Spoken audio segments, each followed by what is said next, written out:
As we head into the next general election, both political coalitions have presented their respective manifestos, and I'm wondering if you had an opinion on perhaps the lack of elaboration on both parts with regards to policy when it comes to fiscal management, and whether it's something that was quite apparent or whether this is something that both coalitions are taking different approaches on. Well, in the case of the opposition, they say they will eliminate corruption and they will try to reduce debt. But I mean, I cannot claim to have read the entire range of what both sides plan to make, because it's, in as much as sometimes they present it as their manifestos, very often they speak about other things they're going to do as well. So in order to put them all in one picture, it's not easy. So I may not be fair in making these comments.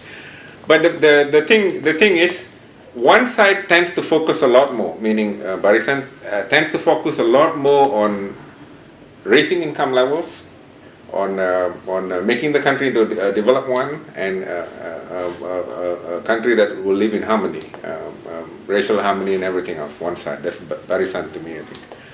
The other side talks about dealing with not so much about, although that's one of the things they address, but the focus tends to go from elimination of corruption. That's one. Second, that there will be more merit in the way governance will take place, and therefore the allocation process would be more efficient. I'm looking through rather than seeing a coherent piece on both sides. Both sides tend to present A, B, C sort of thing, but I don't really see a coherent framework in that sense that has all the bits and pieces to complete the puzzle. But you can see clearly that this one's the focus seems to be on eliminating corruption, efficient governance, being more transparent, and at the same time one that talks about decentralization, meaning making organized institutions autonomous, giving back the powers to them. While this one talks about delivery on what they think the people want. This one talks about that sort of thing. But in relation to the topic that you're raising, what I can see in relation to public debt, for example, this side tends to say that this side is overusing money through corruption. And of course, this side is talking about the untenability of what this guy is doing, and they have no experience in governing, and you know the government. The data is not available. It'll go bankrupt by making all these promises. But I think in my mind, both sides, as far as their manifestos are given, have a problem simply because, of course, this side always says that they don't have access to data. In order, they will bring along the way the opposition. While this side here, I don't know why they don't need to put it in the manifesto as such. If only they had been doing what I would say in the 70s, for example, the way our Rancangan Malaysia, the 5-year plans were done, and the way data was used and so on, then there will be that much connectivity between what they are claiming and the evidence on the ground. But today, I think that sort of connectivity is somewhat grey, because I don't know whether it's because of OSA or what.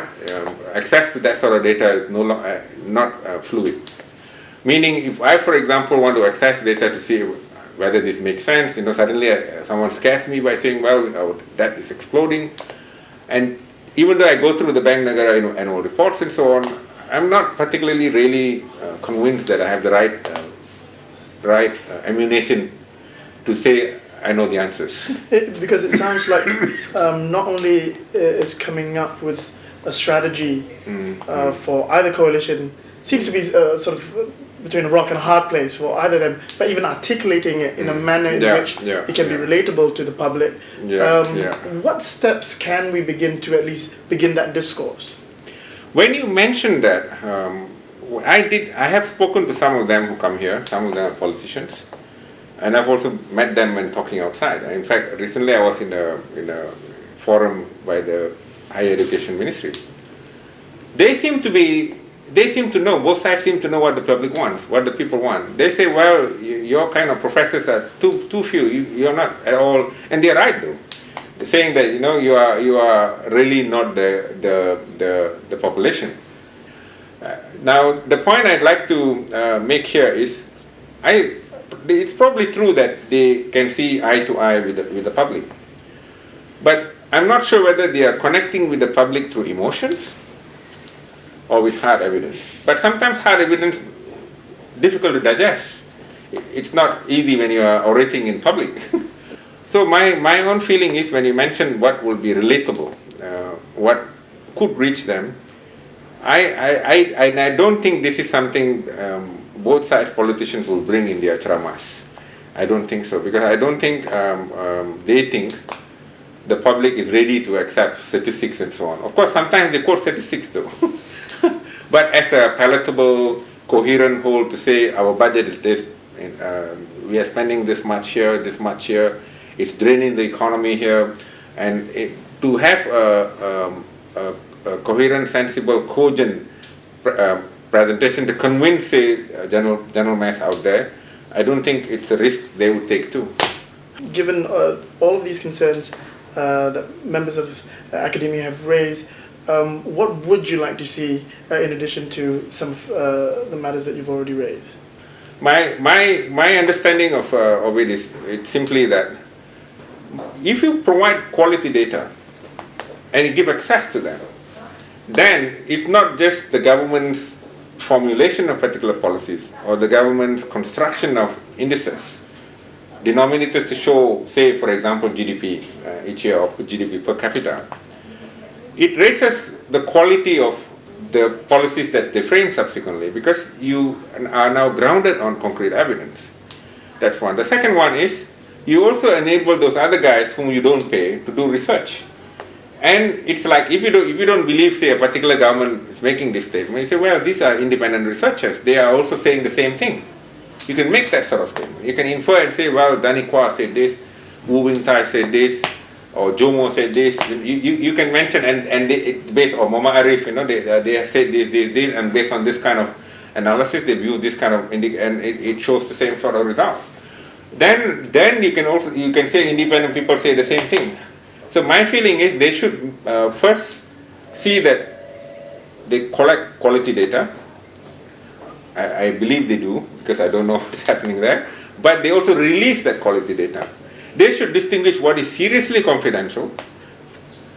Seriously confidential, if you are releasing the privacy of firms or individuals, yes. Then you must impose limits as to how such data should be used. But if you are going to completely block, meaning prohibit the use of that sort of data, then you are already closing one avenue, the use by independent researchers, professor, for example.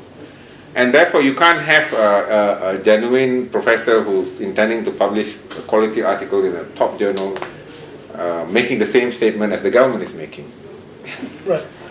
All right. Well, Professor Dr. Rajah Rasiah, thank you very much for your time. You're welcome. Very much appreciated. Thank you. Thank you.